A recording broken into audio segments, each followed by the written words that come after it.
Dans cette vidéo, je vais vous expliquer comment faire des calculs d'opérations avec le logiciel Pentao. Donc pour cela, j'ai déjà créé une connexion pour aller plus vite. Donc c'est une connexion à la base de données qui s'appelle AWS Sales sous SQL Server. Cette base de données sous SQL Server est composée de différentes tables, et notamment la table Fact Sales qui a été créée par jointure à partir de deux tables issues de la base de données AdventureWorks 2012. Lorsque la jointure a été faite, il y a d'ailleurs eu déjà préalablement un calcul de deux différents champs, Tax Amount Ratio et Freight Ratio, pour amener un pourcentage de frais de taxes et de frais de transport par ligne de détail de commande. Par contre, donc certains champs sont restés nuls, comme le champ Tax Amount, le champ Freight et le champ Total Amount, que cette fois-ci on va calculer dans une autre transformation, qui est la transformation que je vais vous montrer. Donc pour cette transformation, on va tout d'abord intégrer un composant d'extraction, extraction depuis table. Donc je vais le paramétrer, en fait je veux extraire des données de la table FactSales. Donc je vais prendre pour le moment tous les champs et je paramètre cette table. Donc la connexion, de toute façon il n'y en a qu'une de créée, donc c'est la connexion à la base de données AWS Sales ou SQL Server. Je vais maintenant ajouter un composant qui est dans la catégorie transformation et qui s'appelle création d'opérations de calcul. Je vais faire un lien entre mes deux composants et je vais paramétrer ce deuxième composant. Donc le premier calcul que je vais faire, ça va être de calculer les taxes et les frais de transport par ligne. Donc je vais créer des champs qui vont me servir uniquement à faire les calculs. Donc le premier, je vais l'appeler Tax Amount Line. Et le second, Freight Line. Alors là, en fait, je veux faire des calculs de multiplication, mais donc voilà, si je vais dans cette case calcul, il y a possibilité de faire toute une sorte de calcul possible. Donc là, je vais choisir une multiplication donc, de deux nombres, donc je vais prendre A fois B. Mon premier champ, eh ben, c'est en fait le champ line total, qui est ici, que je vais multiplier par mon tax amount ratio. Alors, il est ici. Voilà. Et le type de valeur à obtenir, c'est un nombre. Pour l'instant, je mets ne pas ajouter au flux. Je fais de même pour Freight Line.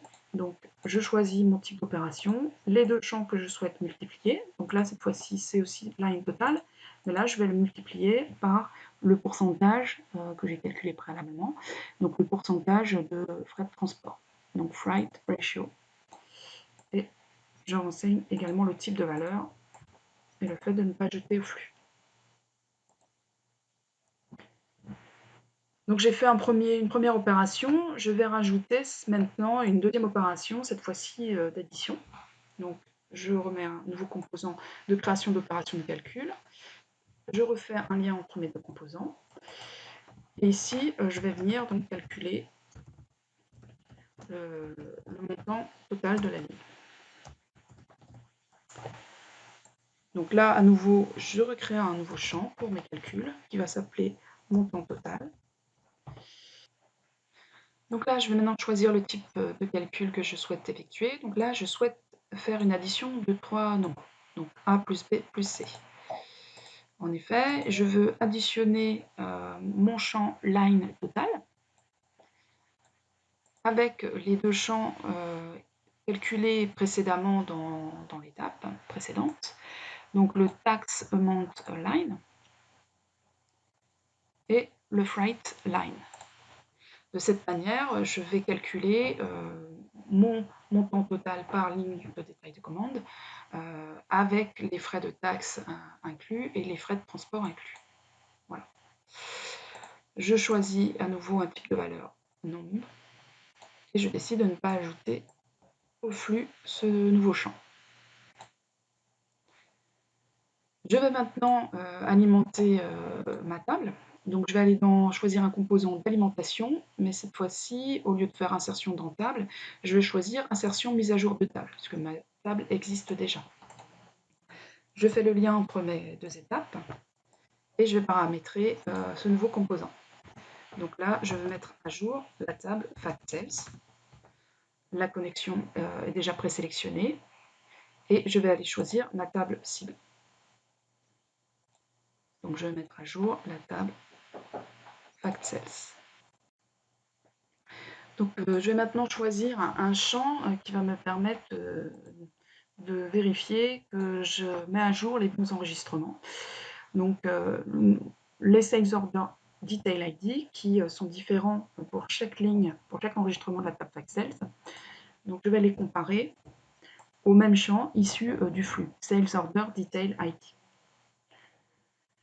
Je vais mettre à jour, je vais choisir les champs que je souhaite mettre à jour. Donc là, en fait, c'était les champs nuls que j'avais dans ma table. Donc le premier, c'est Tax Amount, qui va correspondre au champ du flux que j'ai calculé, donc qui s'appelle Tax Amount Line. Et je décide de mettre à jour. De la même manière, je choisis de mettre à jour dans ma table le champ Freight, avec le champ du flux calculé, qui est Freight Line, et je mets à jour. Et le dernier champ que je souhaite mettre à jour dans ma table FactSales, c'est le champ Total Amount, qui correspond au champ calculé dans mon flux, qui s'appelle montant total. Et je mets à jour. Voilà, mes différents composants de transformation sont paramétrés. Donc on va maintenant pouvoir exécuter la transformation. Auparavant, je l'enregistre. Je la lance avec le bouton exécuter cette transformation. Je démarre. Alors elle va prendre un petit peu de temps parce qu'il y a quand même beaucoup de calculs. Voilà, on voit le détail des calculs qui se font. On peut regarder au niveau statistique l'évolution de la transformation et donc du nombre d'enregistrements qui sont traités. Donc il y en a 121 317. Voilà, là ça semble être terminé. Effectivement, l'exécution de la transformation a été achevée. On peut aller vérifier maintenant dans la table FactSales. Si je réexécute ma requête sous SQL, je vais voir si effectivement mes champs ont bien été mis à jour. Donc là, j'ai bien des champs Tax Amount, Freight et Total Amount qui ont été calculés en fonction donc des différents champs qui existaient au préalable. Donc là, on voit bien que par exemple, la tax amount correspond à peu près effectivement à 9,5% du montant line total. Et que c'est la même chose pour freight, on a à peu près donc 3% du montant line total qui se retrouve dans le montant de freight, et on a bien total amount qui est égal à la somme de line total, tax amount et freight. Voilà pour cette transformation.